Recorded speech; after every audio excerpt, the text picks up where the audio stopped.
എല്ലാവർക്കും നമസ്കാരം. Superintendent of survey and land records Kerala PSCയുടെ ഏറ്റവും പുതിയ നോട്ടിഫിക്കേഷൻ. മാത്തമാറ്റിക്സ് യോഗ്യതയുള്ളവർക്ക്, BSc മാത്തമാറ്റിക്സ് യോഗ്യതയുള്ളവർക്ക് എഴുതാൻ സാധിക്കുന്ന പരീക്ഷ. അപ്പോൾ അതിൽ മാത്തമാറ്റിക്സിൽ നിന്ന് വന്നിട്ടുള്ള പ്രീവിയസ് ഇയർ ചോദ്യങ്ങൾ, ഒരു 5 ചോദ്യങ്ങളാണ് നമ്മൾ ഈ ക്ലാസ്സിൽ ചർച്ച ചെയ്യുന്നത്. ഓക്കെ, സോ അപ്പോൾ നമുക്ക് നേരെ ക്ലാസ്സിലേക്ക് പ്രവേശിക്കാം. നോക്കാം നമുക്ക് നമ്മുടെ ഇപ്പം ഏതൊക്കെ ലെവലിലുള്ള ചോദ്യങ്ങളാണ് എക്സാമിന് വരിക എന്നുള്ളതിൻ്റെ ഒരു ധാരണ നിങ്ങൾക്ക് കിട്ടും. പല ലെവൽ ഓഫ് ക്വസ്റ്റ്യൻസ് ഉണ്ട് കേട്ടോ. ചില ചോദ്യങ്ങൾ കുറച്ച് ആലോചിച്ച് ചെയ്യേണ്ടതും ചിലത് വളരെ നിഷ്പ്രയാസം ആൻസർ ചെയ്യാൻ കഴിയുന്നതുമുണ്ട്. ഓക്കെ, വളരെ വിശദമായിട്ടുള്ള കംപ്ലീറ്റ് സൊല്യൂഷൻ വീഡിയോ നമ്മൾ പിന്നീട് ചെയ്യുന്നതാണ്. അപ്പോൾ നമുക്ക് ഒന്ന് പരിചയപ്പെടാൻ വേണ്ടി ഒരു 5 ചോദ്യങ്ങൾ. ഓക്കെ, നമുക്ക് ആരംഭിക്കാം. നമ്മുടെ ആദ്യത്തെ ചോദ്യം നോക്കിയോളൂ. The order of the differential equation. ഒരു ഡിഫറൻഷ്യൽ ഇക്വേഷന്റെ ഓർഡർ ആണ് നമുക്ക് കണ്ടുപിടിക്കേണ്ടത്. Okay, the order of the differential equation of all circles having centre on X axis. X ആക്സിസിൽ സെന്റർ ഉള്ള സർക്കിൾസിന്റെ എന്ത് കണ്ടുപിടിക്കണം? ഡിഫറൻഷ്യൽ ഇക്വേഷന്റെ ഓർഡർ കണ്ടുപിടിക്കണം. ഓക്കെ, ഡിഫറൻഷ്യൽ ഇക്വേഷന്റെ ഓർഡറുമായി ബന്ധപ്പെട്ട് നമ്മൾ പഠിക്കുന്ന ഒരു പോയിന്റ് ഉണ്ട്. ഒരു ഇക്വേഷനിൽ എത്ര ആർബിട്രറി കോൺസ്റ്റൻസ് ഉണ്ടോ അതായിരിക്കും ആ ഡിഫറൻഷ്യൽ ഇക്വേഷന്റെ ഓർഡർ എന്ന് പറയുന്നത്. So order of the differential equation is the number of arbitrary constants in that equation. കോൺസ്റ്റൻസിനെ നമുക്ക് പ്രധാനമായിട്ടും രണ്ടായിട്ട് തിരിക്കാം. ഫിക്സഡ് ആയിട്ടുള്ള കോൺസ്റ്റന്റുകളും ഉണ്ട്, ആർബിട്രറി ആയിട്ടുള്ള കോൺസ്റ്റന്റുകളും ഉണ്ട്. ഫിക്സഡ് ആയിട്ടുള്ള കോൺസ്റ്റന്റ് എന്ന് പറഞ്ഞാൽ അത് മാറത്തില്ല. പക്ഷെ ആർബിട്രറി കോൺസ്റ്റന്റ് എന്നുള്ള വാക്ക് നമ്മൾ ഒരുപാട് കേട്ടിട്ടുണ്ട്. എന്ത് പഠിക്കുമ്പോൾ? ഇന്റഗ്രേഷൻ പഠിക്കുമ്പോൾ. ഇന്റഗ്രേഷന് ശേഷം നമ്മൾ ആഡ് ചെയ്യുന്ന സി എന്ന കോൺസ്റ്റന്റ്, അത് ദാറ്റ്സ് ആൻ ആർബിട്രറി കോൺസ്റ്റന്റ്. ആ സിയുടെ സ്ഥാനത്ത് ഏത് സംഖ്യ വേണേലും വരാം, ശരിയല്ലേ? അതായത് ഏത് വില വേണേലും സ്വീകരിക്കാവുന്ന കോൺസ്റ്റന്റ്. അപ്പൊ അത്തരത്തിലുള്ള കോൺസ്റ്റന്റിനെ എലിമിനേറ്റ് ചെയ്തുകൊണ്ടാണ് നമ്മളൊരു ഡിഫറൻഷ്യൽ ഇക്വേഷൻ ഫോം ചെയ്യുന്നത്. The formation of differential equation is done by eliminating the arbitrary constant through the process of differentiation. അത് നമുക്ക് അറിയുന്ന സംഗതി. അപ്പൊ എത്ര ആർബിട്രറി കോൺസ്റ്റന്റ് ഉണ്ടോ അത്രയും പ്രാവശ്യം നമ്മൾ ഡിഫറൻഷിയേറ്റ് ചെയ്തിട്ടാണ് ഡിഫറൻഷ്യൽ ഇക്വേഷൻ ഫോം ചെയ്യുന്നത്. ഓക്കെ, അതായത് order of the differential equation is the number of arbitrary constants. Okay, നോക്കാം. സർക്കിളിന്റെ ജനറൽ ഇക്വേഷൻ നമുക്കറിയാം. X minus H whole square plus Y minus K whole square is equal to R square എന്നതാണ് സർക്കിളിന്റെ general equation. നമ്മളോട് പറഞ്ഞിരിക്കുന്നത് ഈ സർക്കിളിന്റെ centre X ആക്സിസിലാണ്. ഓക്കെ, അപ്പൊ എച്ച് കോമ കെ എന്നതിനെ നമുക്ക് എച്ച് കോമ 0 എന്ന് എഴുതാം. കാരണം എക്സ് ആക്സിസിലെ ഏതൊരു പോയിന്റിന്റെയും പ്രത്യേകത അവിടുത്തെ വൈ കോർഡിനേറ്റ് 0 ആയിരിക്കും എന്നുള്ളതാണ്. എക്സ് ആക്സിസിലെ പോയിന്റിന്റെ പ്രത്യേകത എന്താണ്? അവിടുത്തെ വൈ കോർഡിനേറ്റ് 0 ആയിരിക്കും. ഓക്കെ, അപ്പൊ ഞാൻ വൈ കോർഡിനേറ്റ് എന്താക്കി? 0 ആക്കി. ശരിയാണല്ലോ. ഇനി ഇതങ്ങോട്ട് കൊടുത്തു നോക്കിയേ. എക്സ് മൈനസ് എച്ചിന് പകരം എച്ച് തന്നെ whole square plus Y minus 0 എന്നത് വൈ സ്ക്വയർ ആവും is equal to R square. നിലവിൽ ഇവിടെ നമുക്ക് 2 ആർബിട്രറി കോൺസ്റ്റന്റുകൾ കാണാൻ സാധിക്കും. H is an arbitrary constant, r is an arbitrary constant. എച്ചിന്റെ വാല്യൂ എന്ത് വേണമെങ്കിലും ആവാം, ആറിന്റെ വാല്യൂ എന്ത് വേണമെങ്കിലും ആവാം, ശരിയല്ലേ? സോ 2 ആർബിട്രറി കോൺസ്റ്റന്റ്സ് ഉണ്ട്. സോ ഈ ഡിഫറൻഷ്യൽ ഇക്വേഷൻ, ഇതിനെ ഡിഫറൻഷിയേറ്റ് ചെയ്ത് നമ്മൾ ഫോം ചെയ്യുന്ന ആ ഡിഫറൻഷ്യൽ ഇക്വേഷന്റെ ഓർഡർ എന്തായിരിക്കും? 2 ആയിരിക്കും. ഓക്കെ, സോ ഓപ്ഷൻ സി 2 ആണ് നമ്മുടെ റിക്വയർഡ് ആയിട്ടുള്ള ആൻസർ. ഓക്കെ ആണെന്ന് വിചാരിക്കുന്നു. നമ്മുടെ രണ്ടാമത്തെ ചോദ്യത്തിലേക്ക് വരാം നമുക്ക്. ക്വസ്റ്റ്യൻ നമ്പർ 2 നോക്കിക്കേ. If A is A square matrix, A എന്ന് പറയുന്നത് ഒരു സ്ക്വയർ മെട്രിക്സ് ആണ്. ലീനിയർ ഓൾജിബ്രയിൽ നിന്നുള്ള ചോദ്യമാണ്. എ എന്ന് പറയുന്നത് ഒരു സ്ക്വയർ മെട്രിക്സ് ആണ്. അതിന്റെ ഓർഡർ എന്ന് പറയുന്നത് 3 ആണ്. Having eigen values 3, -1 and 2. അപ്പൊ എ എന്ന് പറയുന്ന മെട്രിക്സിന്റെ ഐഗൺ വാല്യൂസ് ഏതൊക്കെയാണ്? 3, -1, 2. ഇത് മൂന്നുമാണ് എ എന്ന മെട്രിക്സിന്റെ eigen values. Then determinant of 3a - 4i ആണ് നമുക്ക് കണ്ടുപിടിക്കേണ്ടത്. എന്താണ് കണ്ടുപിടിക്കേണ്ടത്? ഡിറ്റർമിനന്റ് ഓഫ് 3a - 4i ആണ് കണ്ടുപിടിക്കേണ്ടത്. നമുക്കറിയാം ഐഗൺ വാല്യൂസ് നമ്മുടെ കയ്യിൽ ഉണ്ടെങ്കിൽ പ്രോഡക്റ്റ് ഓഫ് ഐഗൺ വാല്യൂസ് ആണ് ഡിറ്റർമിനന്റ് ഓഫ് എ മെട്രിക്സ് എന്ന് പറയുന്നത്. സം ഓഫ് ഐഗൺ വാല്യൂസിനെ നമ്മൾ വിളിക്കുന്ന പേരാണ് trace of A matrix. Product of eigen വാല്യൂസിനെയാണ് നമ്മൾ ഡിറ്റർമിനന്റ് ഓഫ് എ മെട്രിക്സ് എന്നുള്ള പേരിട്ട് വിളിക്കുന്നത്. ഓക്കെ, ക്ലിയർ ആണെന്ന് വിചാരിക്കുന്നു. പ്രോഡക്റ്റ് ഓഫ് ഐഗൺ വാല്യൂസ് ആണ് എന്ത്?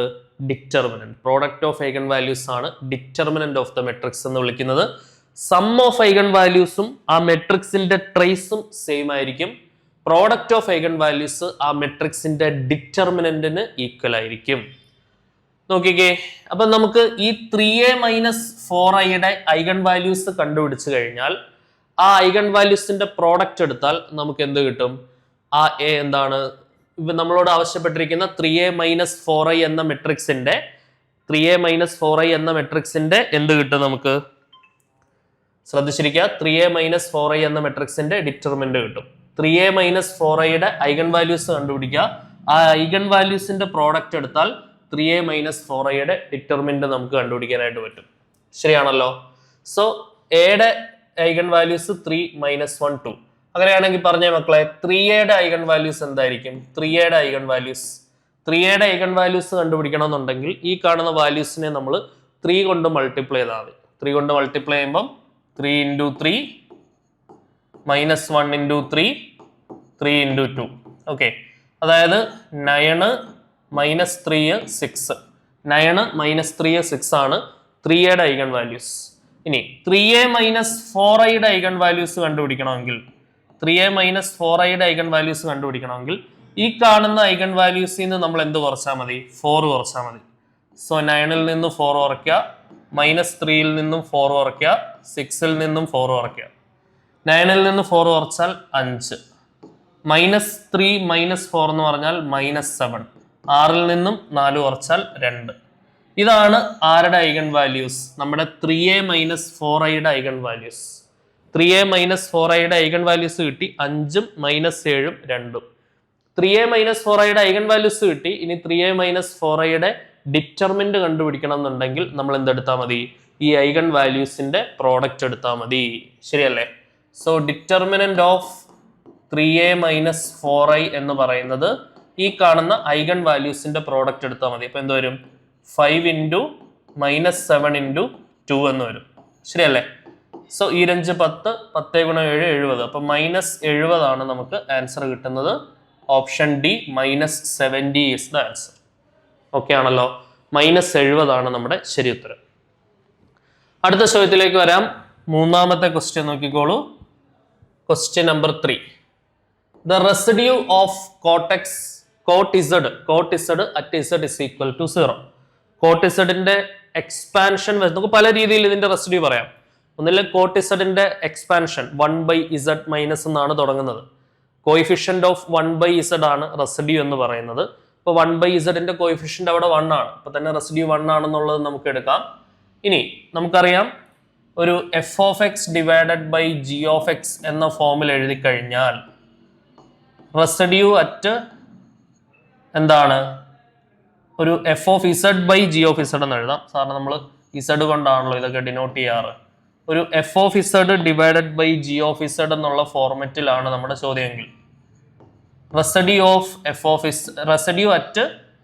Of this f(z/g(z) at z is equal to ഒരു പോയിന്റ് a ആണെന്ന് വിചാരിക്കാം. അങ്ങനെയാണെങ്കിൽ നമ്മൾ ചെയ്യുന്നത് ഈ f(z) അതേപോലെ തന്നെ നിർത്തും.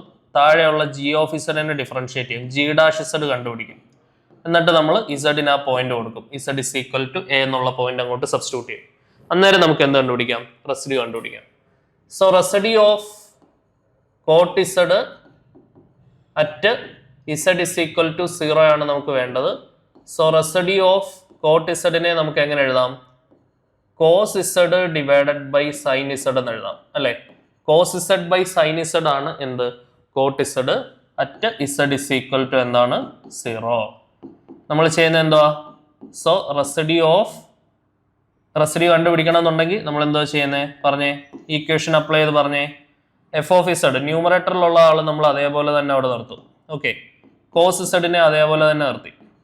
താഴെയുള്ളത് ആരാ? sin z. അതിന്റെ ഡെറിവേറ്റീവ് എടുക്കണം. sin z-ന്റെ ഡെറിവേറ്റീവ് cos z. ഇനി ഞാൻ എന്ത് ചെയ്യുന്നു? z-ന് 0 എന്നുള്ള പോയിന്റ് സബ്സ്റ്റിറ്റ്യൂട്ട് ചെയ്യുന്നു. cos z-ഉം sin z-ഉം കട്ട് ചെയ്യാൻ 1. 1-നകത്ത് ഇനി പോയിന്റ് കൊടുക്കാനൊന്നും ഇല്ലല്ലോ. സോ അപ്പൊ നമുക്ക് റെസിഡ്യൂ കിട്ടിയത് 1 ആണ്. Option B 1. ക്ലിയർ ആണെന്ന് വിചാരിക്കുന്നത്. നേരത്തെ തന്നെ ഞാൻ പറഞ്ഞു 1 ആയിരിക്കും നമ്മുടെ ആൻസർ. പക്ഷെ അതിന് എക്സ്പാൻഷൻസ് എല്ലാം നമ്മൾ പഠിക്കണം. നമ്മൾ തീർച്ചയായിട്ടും പഠിക്കേണ്ട എക്സ്പാൻഷൻസ് ആണ്. സൈൻ എക്സ് എന്ന് കാണുമ്പോൾ തന്നെ X minus X cube by 3 factorial plus X raise to 5 by 5 factorial minus etcetera എന്ന് നമ്മുടെ മനസ്സിൽ വരണം. ഓക്കെ, അതേപോലെ എല്ലാ ട്രിഗണോമെട്രിക് ഫംഗ്ഷൻസിന്റെയും മക്ലോറിൻ സീരീസ് എക്സ്പാൻഷൻ നമ്മൾ പഠിച്ചിരിക്കണം. Okay, standard Maclaurin series expansion.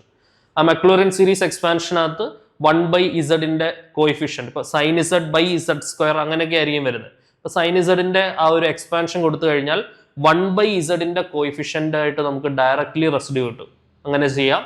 അല്ലാതെ ഒരു ഫ്രാക്ഷന്റെ രൂപത്തിലാണെങ്കിൽ നമുക്ക് ഈ ഒരു ഐഡിയ ഉപയോഗിക്കാം. അല്ലാതെ തന്നെ ഒരു പോളിനോമിയൽ ബൈ പോളിനോമിയൽ ഫോർമാറ്റ് ആണെങ്കിൽ റെസിഡ്യൂ വാല്യൂറ്റ് ചെയ്യാനുള്ള ഇക്വേഷൻ ഒക്കെ നമ്മൾ പഠിച്ചിട്ടുണ്ട് അല്ലെ. Residue of F of Z at Z is equal to A എന്ന് പറയുന്നത് എന്താണ്, limit Z tends to A F of Z Z minus A into F of Z എന്നൊക്കെ പറഞ്ഞുള്ള ഫോർമുലയെ നമ്മൾ പഠിച്ചിട്ടുണ്ട്. അതിന്റെ ഓർഡർ മാറുന്ന ഹയർ ഓർഡർ വരുന്ന കേസും നമ്മൾ പഠിച്ചിട്ടുണ്ട്. അതായത് പോൾ ഓഫ് ഓർഡർ n ആണെങ്കിൽ ആ ഇക്വേഷൻ എങ്ങനെ വരും എന്നൊക്കെ നമ്മൾ പല ടൈപ്പ് റെസിഡ്യൂ വാല്യൂഷൻ നമുക്ക് പഠിക്കാനുണ്ട്. അപ്പോൾ അവിടെ നിന്നൊക്കെ നമുക്ക് ചോദ്യങ്ങൾ പ്രതീക്ഷിക്കാവുന്നതാണ്. അപ്പോൾ residue is an important topic. അതേപോലെ തന്നെ കോഷീസ് റെസിഡ്യൂ തിയറവും കോഷീസ് ഇന്റഗ്രൽ ഫോർമുലയൊക്കെ പ്രാധാന്യാർഹമായ ടോപ്പിക്കുകളാണ്. നാലാമത്തെ ചോദ്യം നോക്കിയോളൂ. Eccentricity of the ellipse. ഒരു എലിപ്സ് നമുക്ക് പ്രൊവൈഡ് ചെയ്തിട്ടുണ്ട്. എന്താണ്? 3x square plus 4y square minus 6x minus 8y plus 6 is equal to 0. ഈ കാണുന്ന എലിപ്സിന്റെ എന്താണ് നമുക്ക് കണ്ടുപിടിക്കേണ്ടത്? എസെൻട്രിസിറ്റി ആണ് നമുക്ക് കണ്ടുപിടിക്കേണ്ടത്. നോക്കണേ, എലിപ്സിന്റെ എസെൻട്രിസിറ്റി കണ്ടുപിടിക്കണമെങ്കിൽ നമുക്ക് ഫോർമുല ആദ്യമേ ഈ എലിപ്സിനെ നമുക്ക് എങ്ങനെ മാറ്റണം? സ്റ്റാൻഡേർഡ് ഫോർമാറ്റിലേക്ക് മാറ്റണം. ഇത് ഷിഫ്റ്റഡ് ആയിട്ടുള്ള എലിപ്സ് ആണ് എന്ന് നമുക്ക് കാണുമ്പോൾ തന്നെ അറിയാം. ഒറിജിനിൽ നിന്ന് മാറ്റി വെച്ചിട്ടുള്ള ഒരു എലിപ്സ് ആണ്. അപ്പോഴാണ് 6xന്റെയും 8y ഒക്കെ ടേംസ് വന്നിട്ടുള്ളത്. ശരിയല്ലേ? നോക്കിക്കോ, ഒരു എലിപ്സിന്റെ ഇക്വേഷൻ ഇപ്പോൾ ഒരു എക്സ് മൈനസ് എച്ച് ഷിഫ്റ്റഡ് ആകുമ്പോൾ സ്റ്റാൻഡേർഡ് ഫോർമാറ്റ് ഇങ്ങനെയാണ് വരിക. X minus H whole square by A square plus ഒരു y minus K whole square by b square is equal to 1 ആണെങ്കിൽ, ഓക്കെ, ടൈപ്പ് 1ൽ നിൽക്കട്ടെ, എ ഗ്രേറ്റർ ദാൻ ബി എന്നുള്ള ഐഡിയയിൽ. അങ്ങനെയാണെങ്കിൽ ഇതിന്റെ എസെൻട്രിസിറ്റി കണ്ടുപിടിക്കാനുള്ള ഫോർമുല നമ്മൾ പഠിച്ചിട്ടുണ്ട്. സി ബൈ എ ആണ്. സി എന്ന് പറയുന്നത് root of A square minus B square ആണ് ഡിവൈഡഡ് ബൈ എ. ഓക്കെ, ഈ എനെ കൂടെ അകത്തോട്ട് കൊടുത്താൽ നമുക്ക് എങ്ങനെ വായിക്കാം? A square minus B square by A square എന്ന് വേണമെങ്കിൽ എഴുതാം. ശരിയല്ലേ? എ സ്ക്വയറിന്റെ റൂട്ട് എ ആവും. ഇതിനെ സ്പ്ലിറ്റ് ചെയ്ത് കൊടുത്താൽ root of 1 minus B square by A square എന്ന് വരും. ഈ ഒരു ഇക്വേഷൻ എല്ലാവരും പഠിച്ചു വെക്കണം. എസെൻട്രിസിറ്റി കണ്ടുപിടിക്കാനുള്ള ഇക്വേഷൻ. എലിപ്സിന്റെ എസെൻട്രിസിറ്റി എന്തുവാ? Root of 1 minus B square by A square. ഇപ്പൊ എ സ്ക്വയറും ബി സ്ക്വയറും കണ്ടുപിടിച്ചാൽ നമുക്ക് പെട്ടെന്ന് എന്ത് കണ്ടുപിടിക്കാൻ പറ്റും? എസെൻട്രിസിറ്റി കണ്ടുപിടിക്കാൻ പറ്റും. ശരിയാണല്ലോ? അപ്പൊ അതിനുവേണ്ടി ആദ്യമേ ഇതിനെ സ്റ്റാൻഡേർഡ് ആയിട്ടുള്ള ഫോർമാറ്റിലേക്ക് കൺവേർട്ട് ചെയ്യണം. ഈ കാണുന്ന രൂപത്തിലേക്ക് നമ്മൾ ഇതിനെ മാറ്റണം. അപ്പൊ അതിനുവേണ്ടി എന്തോ ചെയ്യുന്നത് നോക്കിയോ. എക്സ് ഒക്കെ ഒരുമിച്ചാക്കാം. 3x square minus 6x plus 4y square minus 8y plus 6 അപ്പുറം പോയാൽ മൈനസ് 6. ഇനി നോക്കണേ, ആദ്യത്തെ രണ്ട് ടേംസിൽ നമുക്ക് എന്ത് പുറത്തെടുക്കാം? 3 പുറത്തെടുക്കാം. 3 ഇൻറ്റു എക്സ് സ്ക്വയർ മൈനസ് 2 എന്ന് വരും. അടുത്ത രണ്ട് ടേംസിൽ നിന്ന് 4 പുറത്തെടുത്താൽ 4 ഇൻറ്റു വൈ സ്ക്വയർ മൈനസ് ഇവിടെ 2x ഉണ്ട്, വൈ സ്ക്വയർ മൈനസ് 2y എന്ന് വരും. That's equal to minus 6. ഇനി ഈ ബ്രാക്കറ്റിനുള്ളിൽ നമ്മൾ എന്ത് അപ്ലൈ ചെയ്യണം? Completing the square method apply ചെയ്യണം. കംപ്ലീറ്റിംഗ് ദ സ്ക്വയർ മെത്തേഡ് എന്ന് പറഞ്ഞാൽ എന്താ? എക്സിന്റെ കോയിഫിഷ്യന്റിന്റെ പകുതിയുടെ സ്ക്വയർ കൂട്ടുകയും വേണം, കുറയ്ക്കുകയും വേണം, അല്ലെങ്കിൽ രണ്ട് സൈഡിലും കൂട്ടണം. രണ്ട് സൈഡിലും കൂട്ടുക എന്നുള്ള ഐഡിയ ചെയ്യുന്നതാണ് ഇവിടെ എളുപ്പം. നോക്കണേ, so 3 into x square minus 2x, എക്സിന്റെ കോയിഫിഷ്യന്റ് -2, -2ന്റെ പകുതി -1, -1ന്റെ സ്ക്വയർ 1. അപ്പൊ ആ 1 കൂട്ടണം. 1 കൂട്ടിയാലും അവിടുത്തെ നെറ്റ് എഫക്ട് എത്ര നമ്മൾ കൂട്ടുന്നത്? 3 ഇൻറ്റു 1, 3 ആ ശരിക്കും കൂട്ടുന്നത്. അപ്പൊ നമ്മൾ അപ്പുറത്ത് കൂട്ടുമ്പോൾ സീക്വൽ ടു -r ഉണ്ട്, ബാലൻസ് ചെയ്യാൻ കൂട്ടുമ്പോൾ നമ്മൾ 3 ആണ് കൂട്ടേണ്ടത്. അത് മറന്നു പോരുത് കേട്ടോ. ഇവിടെ നമ്മൾ നോക്കാം. അതേപോലെ ഇവിടെയും ചെയ്തേ. 4 into y square minus 2y, വൈയുടെ കോയിഫിഷ്യന്റ് എന്തുവാ? -2. -2ന്റെ പകുതി -1, -1ന്റെ സ്ക്വയർ 1. ആ 1 നമ്മൾ കൂട്ടണം. ബാലൻസ് ചെയ്യാൻ അപ്പുറത്തും കൂട്ടണം. അപ്പം നെറ്റ് എഫക്ട് 4 ഇൻറ്റു 1, 4 ആണ് നമ്മൾ കൂട്ടിയത്. അത് ബാലൻസ് ചെയ്യാൻ നമ്മൾ എന്ത് ചെയ്യുന്നു? 4 ഞാൻ ഇപ്പുറത്തും കൂട്ടുന്നു. അപ്പുറത്തും ഇപ്പുറത്തും കൂട്ടിയാൽ അത് ബാലൻസ് ആയി പൊക്കോളൂല്ലോ. ഇനി വേണ്ട ഇതെന്താവും? X square minus 2x plus 1 എന്ന് പറഞ്ഞാൽ അത് എക്സ് മൈനസ് 1 ഹോൾ സ്ക്വയർ ആണ്. A square minus 2ab plus b square apply ചെയ്താൽ നമുക്ക് തിരിച്ചു കിട്ടുമല്ലോ. അതേപോലെ 4 into y square minus 2y plus 1 എന്ന് പറഞ്ഞാൽ അത് y മൈനസ് 1 ഹോൾ സ്ക്വയർ ആണ്. ദാറ്റ്സ് ഈക്വൽ ടു 4 3 7 6 കുറച്ചാൽ 1 കിട്ടും. ഓക്കെ, ഇനി നമുക്ക് എന്ത് ചെയ്യാം, ഈ 3യെ നമുക്ക് താഴോട്ട് എടുക്കാം. X minus 1 whole square divided by 1/3 എന്ന് വരും, plus y minus 1 whole square divided by 1/4 എന്ന് വരും. ദിസ് ഈസ് ഈക്വൽ ടു എന്താണ്, 1. കമ്പയർ ചെയ്തേ, അപ്പം എ സ്ക്വയർ എന്ന് പറയുന്നത് 1/3 ആണ്, ബി സ്ക്വയർ എന്ന് പറയുന്നത് എന്താണ്, 1/4 ആണ്. അതാണ്ട് ഇക്വേഷനിലോട്ട് കൊടുത്താൽ എന്ത് കിട്ടും, എസെൻട്രിസിറ്റി കിട്ടും. ശരിയാണല്ലോ. റൂട്ട് ഓഫ് 1 മൈനസ് ഇതാണ് നമ്മുടെ ബി സ്ക്വയർ, ഇതാണ് നമ്മുടെ ബി സ്ക്വയർ, ഇതാണ് നമ്മുടെ a square. Okay, so eccentricity is equal to root of 1 minus B square by A square. B square എന്ന് പറഞ്ഞാൽ 1/4 ഡിവൈഡഡ് ബൈ എ സ്ക്വയർ എന്ന് പറഞ്ഞാൽ 1/3. ഓക്കെ, റെസിപ്രോക്കൽ മൾട്ടിപ്ലിക്കേഷൻ തിരിച്ചിട്ട് ഗുണിക്കുമ്പോൾ റൂട്ട് ഓഫ് 1 മൈനസ് 3/4 എന്ന് വരും. അതായത് റൂട്ട് ഓഫ് ക്രോസ് ചെയ്താൽ 4 മൈനസ് 3 1/4 എന്ന് വരും. റൂട്ട് ഓഫ് 1/4 എന്ന് പറഞ്ഞാൽ 1/2 വരും. സോൾവ് ചെയ്ത് വരുമ്പോൾ നമുക്ക് എസെൻട്രിസിറ്റി എന്തോ കിട്ടുന്നത്, ഓപ്ഷൻ ബി 1/2 ആണ് നമ്മുടെ എസെൻട്രിസിറ്റി. ഓക്കെ, സോൾവ് ചെയ്ത് കിട്ടുന്ന എസെൻട്രിസിറ്റി എത്രയാണ്, 1/2 ആണ്. ക്ലിയർ ആണെന്ന് വിചാരിക്കുന്നു. ഇത് വളരെ പ്രധാനപ്പെട്ട ചോദ്യമാണ്, നന്നായിട്ട് മനസ്സിലാക്കി ചെയ്ത് പഠിക്കണം. ഓക്കെ, 4ാമത്തെ ചോദ്യമായിരുന്നു. അടുത്ത ചോദ്യം നോക്കിക്കോളൂ. 5ാമത്തെ ചോദ്യം നോക്കണേ, വളരെ ഈസി ആയിട്ട് ചെയ്യാവുന്ന ഒരു ക്വസ്റ്റ്യൻ ആണ്. ക്വാഡ്രാറ്റിക് ഇനീക്വാളിറ്റി ടൈപ്പ് ചോദ്യങ്ങളും ക്വസ്റ്റ്യൻ പേപ്പറിൽ കിടപ്പുണ്ട്. ഇത് ക്വാഡ്രാറ്റിക് ഇനീക്വാളിറ്റി അല്ല, ലീനിയർ ഇനീക്വാളിറ്റി റിലേറ്റഡ് ഒരു മോഡുലസ് ക്വസ്റ്റ്യൻ ആണ്. നോക്കാം.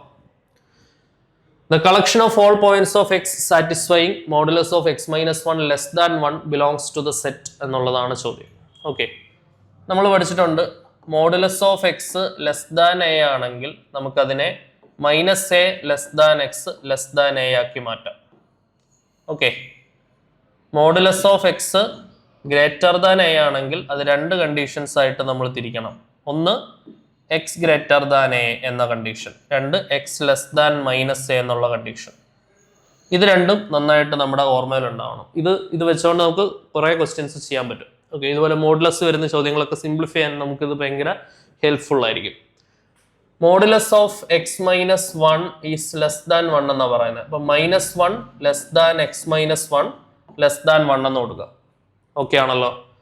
ഇനി നമ്മൾ എന്ത് ചെയ്യണം, ഈ നടുക്ക് കാണുന്ന -1 ഒഴിവാക്കണമെങ്കിൽ ത്രൂ ഔട്ട് 1 കൂട്ടണം. -1 + 1 less than X minus 1 + 1 less than 1 + 1. ഇവിടെ -1 + 1 കട്ട് ചെയ്യാം, ഇവിടെ -1 + 1 കട്ട് ചെയ്യാം. 0 less than X less than 2. അപ്പോൾ എക്സിന്റെ വാല്യൂ 0 മുതൽ എവിടെ വരെയാണ്, എക്സ് ബിലോങ്സ് ടു 0 മുതൽ 2 വരെയാണ്.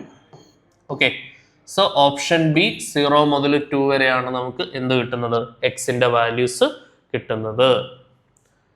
സോ അപ്പം നമ്മളൊരു 5 പ്രീവിയസ് ഇയർ ചോദ്യങ്ങളാണ് ഈ ക്ലാസ്സിൽ നമ്മൾ ചർച്ച ചെയ്തത്. കൂടുതൽ പ്രീവിയസ് ഇയർ ക്വസ്റ്റ്യൻ അനാലിസിസുമായിട്ടും കണ്ടന്റ് ക്ലാസ്സുകളുമായിട്ടും നമുക്ക് വീണ്ടും കാണാം. Until then Tata bye bye, C.